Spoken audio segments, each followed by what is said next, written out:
So I just saw the Little Mermaid 2023 version, and it was dumb and bad. It's a pointless cash grab remake that doesn't justify its own existence, and it's one of the worst movies of the year, and yet it's still one of the better Disney live-action remakes. The bar is that low. Despite being better than The Lion King 2019 and Aladdin 2019, this film is not free from the senseless, familiar tropes that we're used to in these shitty live-action remakes. Once again, this film was made by people who don't even seem to understand what worked so well about the original film. The skeleton of the film is still there, but every choice and detail is just lost in translation. And you don't even need to be a super fan of the original to notice this, as some of these examples are quite egregious. In the original film, during the Under the Sea song, fucking banger by the way, the lyrics and instrumentation of the song match with what's being animated visually.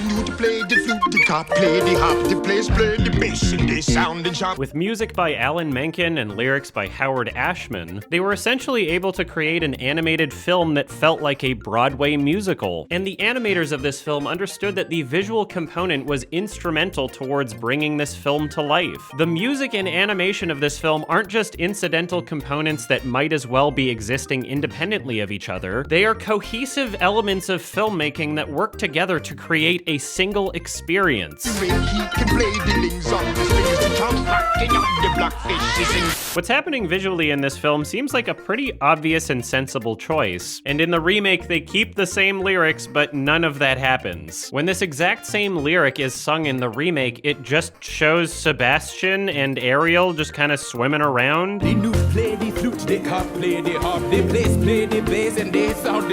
It never cuts to the other animals that Sebastian mentions, so they're all just in the song incidentally, I guess.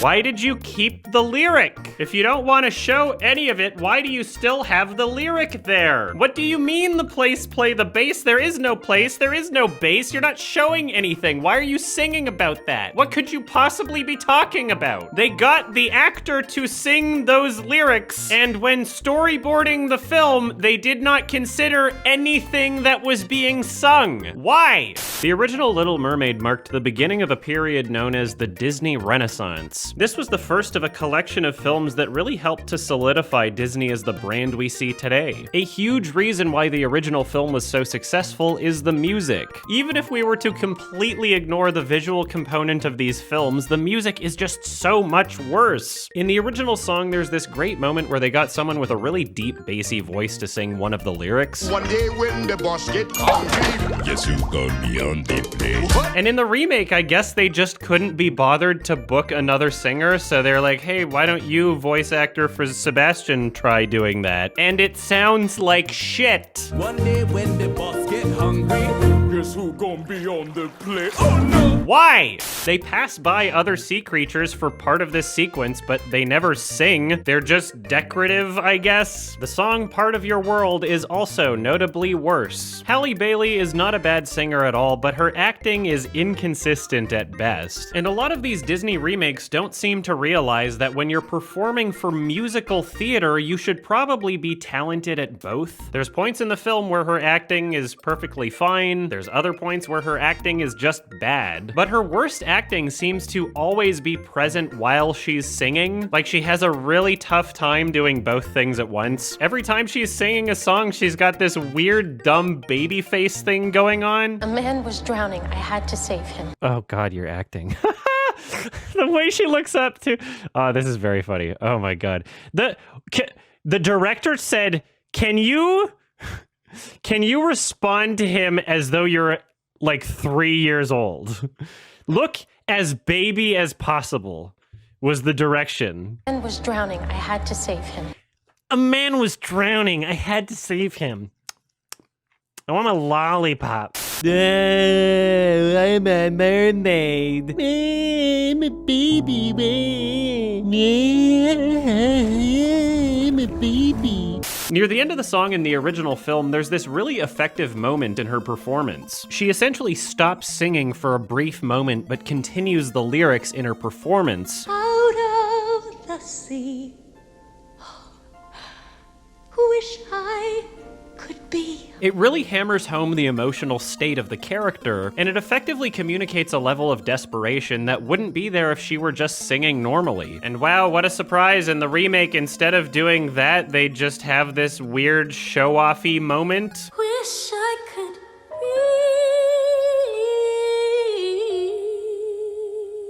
Why?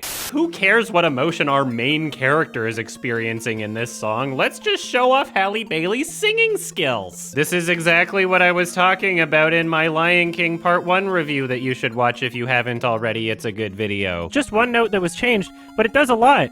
And you have to understand why notes are being changed before you change them. You have to understand why it was written that way in the first place in order to create something that's musically effective that represents the scene and the intended emotions of the scene before you do it, John. Why would we want the song to be about the character when we can make it about the singer? Wow, that's more notes than the original. You're a very talented singer. Thank you. Thank you. Let's clap. Please clap. Woo! Woohoo! Yeah. This is the musical equivalent of remaking Seven, but when Brad Pitt's like, what's in the box? Instead of him crying and showing emotion, he's just like breakdancing. He puts on a fedora and starts moonwalking and just dabs. Like, oh wow, what a talented dancer. Oh, he's doing a lot of I like how talented he is. And you just lose everything about the emotion of the character. What's in the box? What's in the box? What's in the box? Shimon. Oh! And what's funny is that there are moments where she does attempt to do something similar to what was done at the end of the original, but every time it happens, it feels weirdly out of place, and she's just not that talented of an actor to be pulling it off. Up where they stay all day in the sun, wandering free. Wandering free! She sounds like she's vomiting. Wandering free. Like she got punched in the fucking stomach. Part of that. It's like she's trying to sing while she's playing dodgeball. Up where they walk, up where they run, up where they stay all day in the sun, wandering free. Wish I could be part of that world. The song Kiss the Girl was also worse than the original, but at least it wasn't completely butchered. And I think this is partially due to the characters actually doing things during this song. The comic relief side characters actually had a purpose in the scene, and they were singing, so they also had a purpose in the song. There were some nice harmonies in there. Again, not as good as the original, but not the worst in this film, as much as that means. Now, not every song in the original film was great. I recently rewatched it to prepare for the remake, and there were a few forgettable songs in there that didn't exactly stand the test of time. And interestingly enough, those songs were not translated into this film, which is not a bad decision, I guess. But I guess that wound up leaving quite a bit of room in the soundtrack, because there are at least 3 new songs in this film, and they all are bad. The first song is of Eric, whose name I had to Google, the male lead, because he really needed a song to just really, in a long and drawn-out way, describe things that were already apparent that no one was confused by. To wild uncharted waters, miles beyond the sea.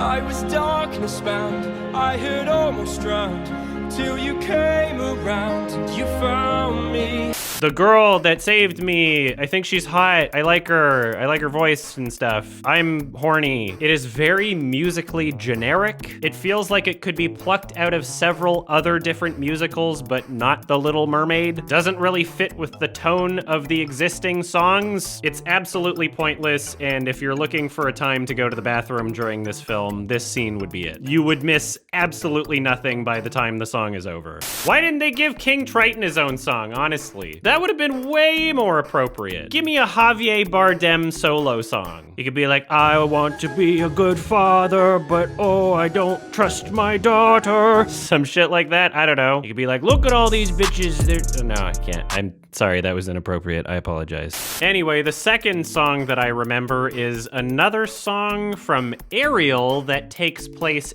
after she loses her voice. Fucking great idea, why not? Like the most obvious pointless thing that you shouldn't do in the film they just decided to do. And this was pretty much directly after she lost her voice, which was directly after the villain song and the keep singing part. So it's not like they needed to fill in a gap where there weren't any songs. No, they kind of just put it there for no reason, and she sings inside her head. Like the entire song is just internal monologue. Look at the sun and the sky and the sand and the sea behind me. Look at me, suddenly I am on land and I'm free. Don't mind me. And for the majority of the sequence, the visuals are again just so fucking incidental that for about a minute, I was genuinely under the impression that they added this song in post. Like, oh, she's not saying anything right now. We could probably throw another song in there, you know? Like, let's record a new song. Why not? Fuck it. The song is called For the First Time, and I listened to it again right now, and it was as if I was listening to it again for the first time because it's so fucking forgettable. I couldn't tell you anything about it without hearing it again. Every time you listen to it, it's gonna sound like it's for the first time. Holy shit. Bland, formulated, soulless garbage nonsense that doesn't even sound like it fits in the fucking movie. It's bad, it's pointless, it could disappear from the movie and there would be nothing lost. Are we only food for slaughter? Is this life on land? Well, you What are you talking? I don't understand why is this only food for slaughter? Are we only food for slaughter? Is this life on land? Like, oh, you come to the land and people are cooking fish? Like, what the fuck what have you been witnessing in the ocean? Fish don't eat each other? What have you been doing the whole time? You understand? Fish eat each other, you idiot. What is it? This isn't land specific. Fish eat each other too. Fucking idiot. And the last new song that I remember being in the movie is Scuttlebutt. I got that scuttlebutt. Hurry up. You'll be like, what? When I drop that scuttlebutt. They decided to give Awkwafina her own song. She is playing the character of Scuttle, a very bad casting choice that I'll get more into in a bit. They gave her her own song despite her voice being more annoying than mine. And she's like rapping, kind of. Have you not heard that scuttlebutt? You're fat. No, the gossip, the buzz, the who said what, who does that, yeah, the scuttlebutt. Okay, so this is just the morning report with Zazu, I guess. Sire!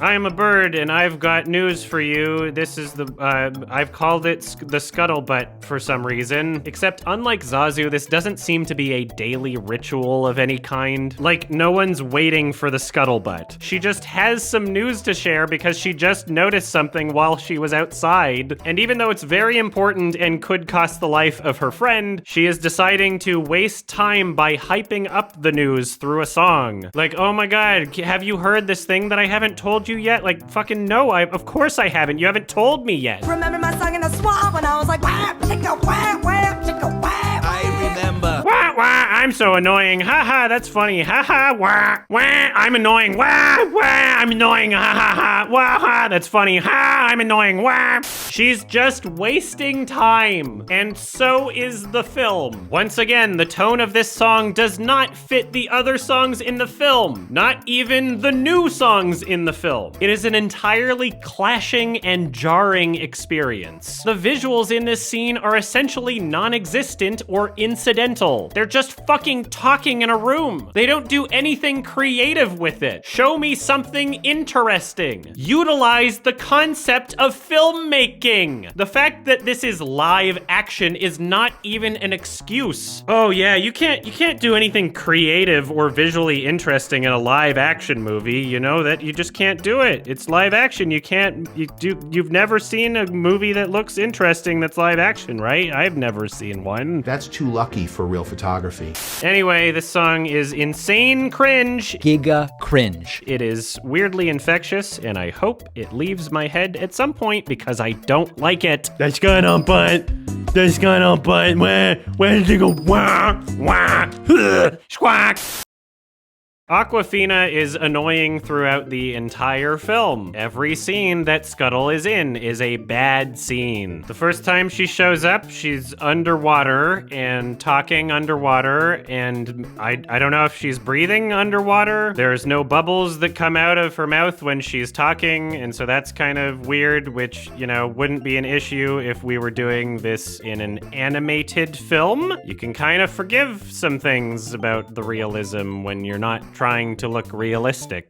But throughout this movie, there's parts like near the beginning where the shark is chasing them through the ship and it destroys the boards in the ship. That looks like shit in this realistic CG pretending to be live action nonsense. Oh my god, the end of that scene when she just sat in front of a mirror and it tricked the shark. Like she was being chased by the shark and it was like, oh no, he's gonna eat me. But then she just sits down and she's very calm and the shark just eats the mirror instead. That was very silly. Anyway, back to Scuttle. Not only was this character very, very annoying, but because of the parts that they changed in relation to the parts that they kept, there were aspects to this character that were lost in translation. When we first meet this character in the original film, they are filled with expression and emotion. You can infer things about this character and their intentions through the vocal performance and the animation. What is it? It's a dingle hopper. Humans use these little babies to straighten their hair out. Their eyebrows and facial expression give us a lot of information. Just look at his smug expression as he's explaining this to Ariel. It is clear that this character doesn't believe what he's saying. He's kind of just treating her like a child and feeding her false information. He clearly gets a kick out of Ariel thinking he's some sort of genius, and for all he knows, this information will never be verified. The way he communicates everything is just so theatrical and expressive. In the remake, there is zero indication as to what the intent of the character is. Not only is the voice performance more bland and the animation less expressive, but they've turned Scuttle's character into just, oh, I'm dumb and annoying, haha, is it funny that I'm dumb and annoying?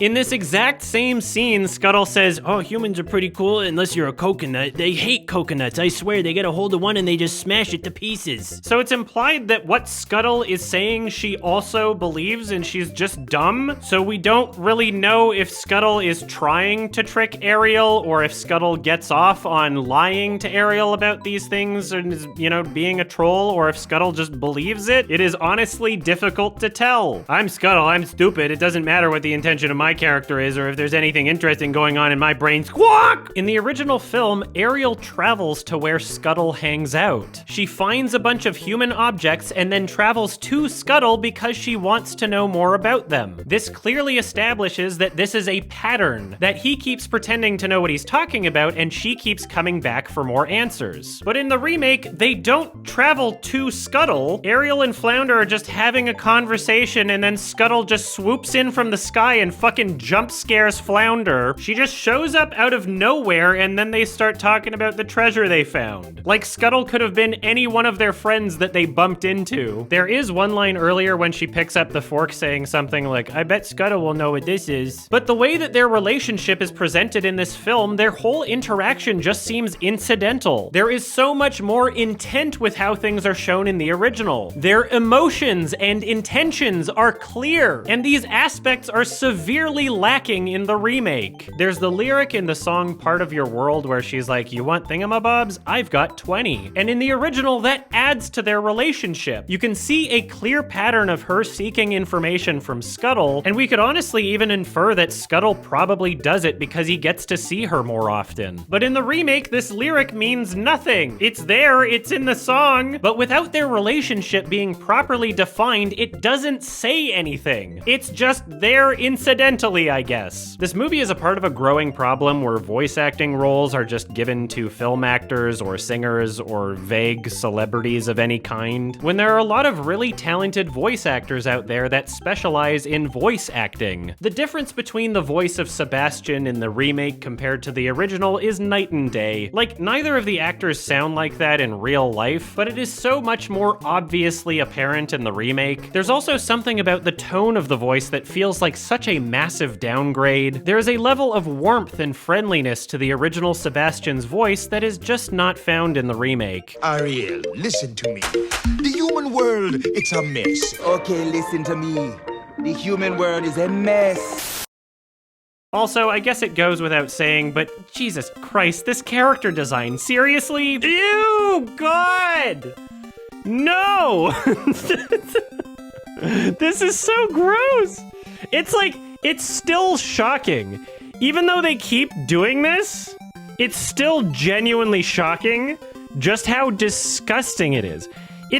How can you make something less appealing for a child audience? Who is the one fucking psycho working at Disney that keeps insisting that it needs to be this way? Who are they? It's gotta be like one guy, right? No, it has to be like super realistic, bro. The kids are gonna love this. This probably happened the exact same way as The Lion King 2019, where talented character artists were hired and came up with designs that were both realistic and visually pleasing, only for someone to step in and go, nope, that's too relatable.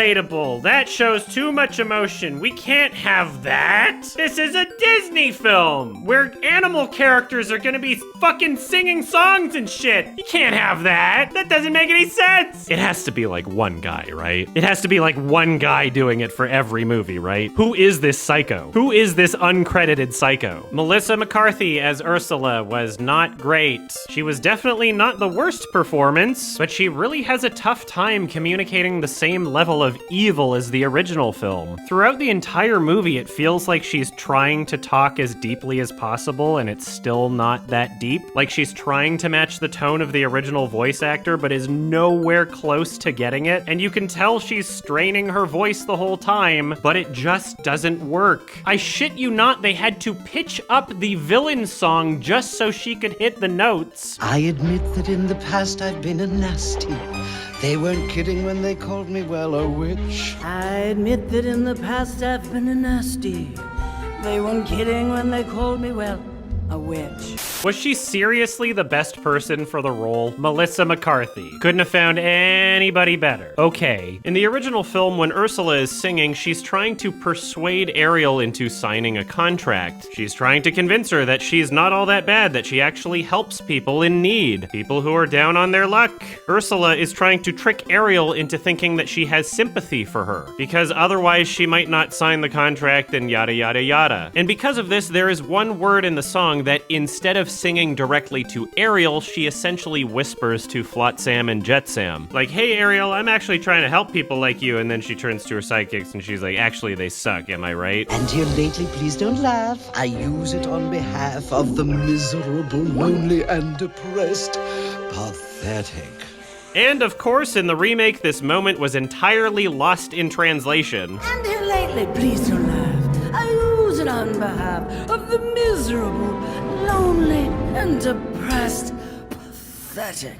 Who are you saying that to? Ariel is right there. She can see you saying that. You're not gonna cover your mouth? Do you care that she knows that you said that? Doesn't this not help your plan? Like, even if you didn't want Flotsam and Jetsam there, then I don't know, just turn towards the camera and have a fourth wall breaking moment where you're whispering to the audience or some shit. I just don't understand why the line is still there if it doesn't mean anything. Jacob Tremblay as Flounder is also shit. He was annoying before he was a fish, and now he's annoying as a fish. Once again, the character design is just plain disturbing. Oh yeah, the kids are gonna love this character. It's just like a real fish. Kids love fish. It's so realistic. It means it's more epic now.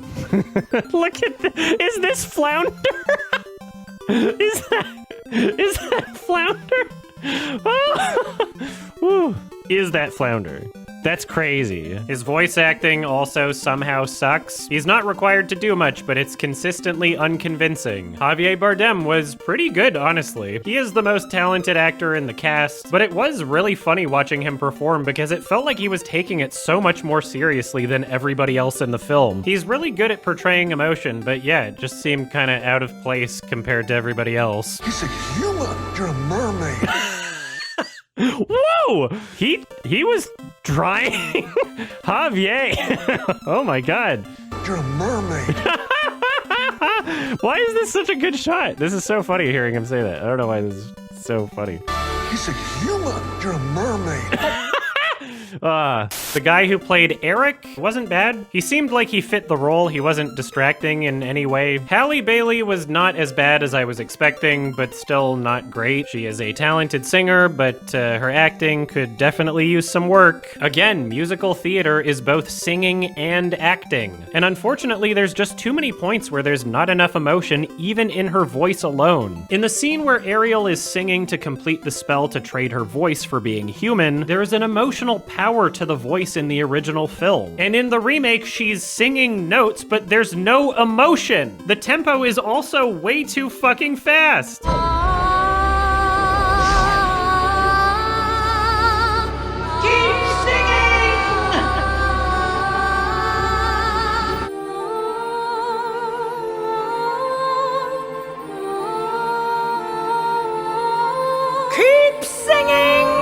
Why is it so fast? It feels rushed. It feels like they forgot to have her sing and then just added an AI-generated version of Halle Bailey singing in post or something. It's so off. There's something so magical about this sequence in the original film, and I have no idea why the remake is just rushing through this as if they're trying to avoid it. It feels like they only included this sequence out of obligation. Surprisingly, the pacing of this film was not terrible. The original movie is so short that it just flies by, and some parts honestly feel underdeveloped. So there was a lot of room when it came to this remake, and sure, there were a lot of pointless scenes and pointless songs, but overall it didn't feel way too bloated. There was definitely an attempt to give the characters more motivation. Eric now has a mom that hates sea people. The humans are like, yeah, they keep sinking our ships, and then the sea people are like, why are the humans keep sinking their ships? And nobody blames the storms or lightning that lights the boat on fire. There's a really dumb line that they added before the Under the Sea song. Sebastian's like, no, you can't talk to humans, they're dangerous. And Ariel says, we don't have to be afraid of them, I know that now. Sebastian, if you had just seen it up there.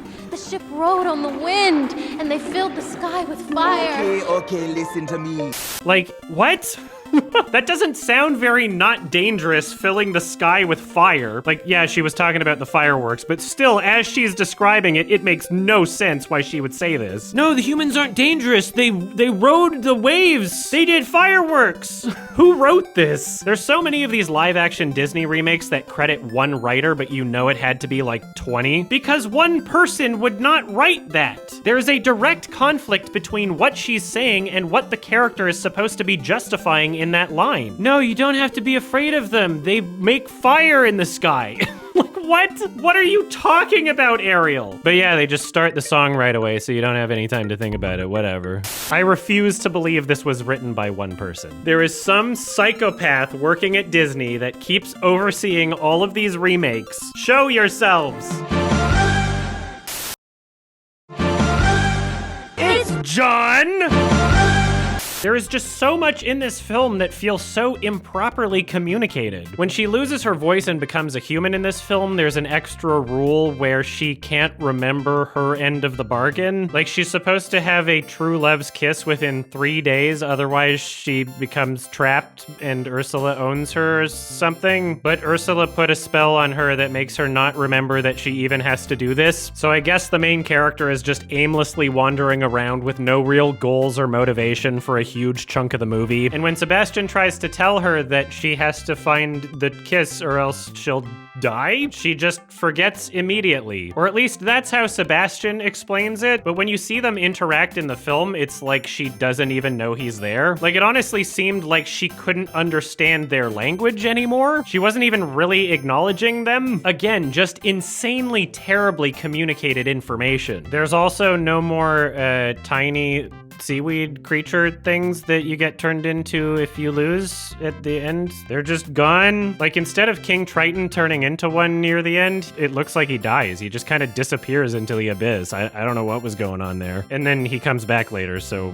I still have no idea what was going on there. When I rewatched the original, I also accurately predicted that there was no way they were going to let a man save the day in the remake. That's offensive. So yeah, instead of Eric steering the ship into Ursula, it is instead instead Ariel who steers the ship into Macro Melissa McCarthy. As if Ariel has any concept for steering a ship. The girl who didn't know what a fork was has a concept for steering wheels. Also, Macro Melissa McCarthy looked unfinished. That whole sequence was some real PS3 graphics shit. They tried to cover it up with a lot of shadow and it still looked very bad. Let's underpay and overwork our animators and not give them enough time to properly finish things. Yay! I love the current state of blockbuster movies. I love Disney so much. All right, I guess before I finish, I should mention a couple positive things, I guess. I like that Ariel and Eric's relationship felt a bit more justified in this film. They spent a bit more time with each other and it actually felt like Eric was falling in love with her instead of just, you know, like, oh, I'm supposed to like you because you're the main girl. I also liked the neon glowy tentacles that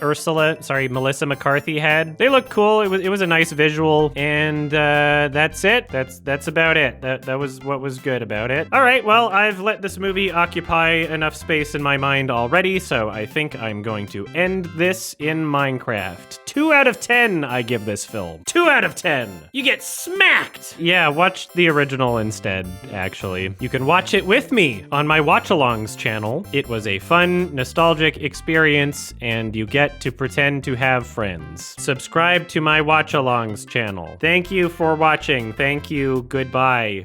Maybe he's right. Maybe there is something the matter with me. I just don't see how a world that makes such...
I know what you're thinking. Do we have time for bonus meme? The biggest question of the year. We need a bonus meme, please. We would really need a okay. Let me just... Brad or Brad 2? Do we have time for bonus meme? Calling upon Brad and Brad 2. Is it time? It's time. Everything looks like shit. Am I within the first 15 seconds of the video? Should I swear yet? This film is not free from these... This film is not free from the... This film is not free from the familiar... Wow, I just gave myself a tongue twister, didn't I? The newt play the flute, the carp play the harp. The place play the bass. The place play...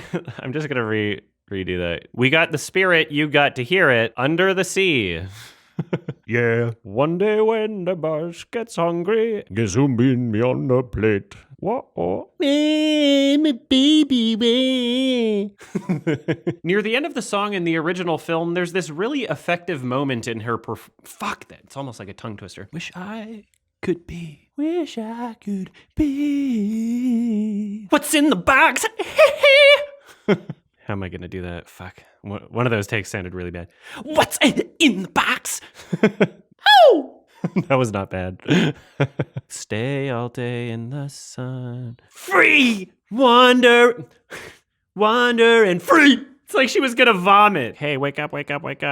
What? Hey, have you not heard the scuttlebutt? No, the gossip, the buzz, the who's the what, the scuttlebutt. It's like, okay. It just feels like the morning report with Zazu. Remember the squawk? Remember the swamp? When I was like, wah, wah, chicka, wah, wah, chicka, wah, wah. What is it? It's dingle hopper. Humans use these little babies straighten their hair out. Whoa. I admit that in the past I have been a nasty. I just ventured that it's probably, well, a witch. It would seem that we are done.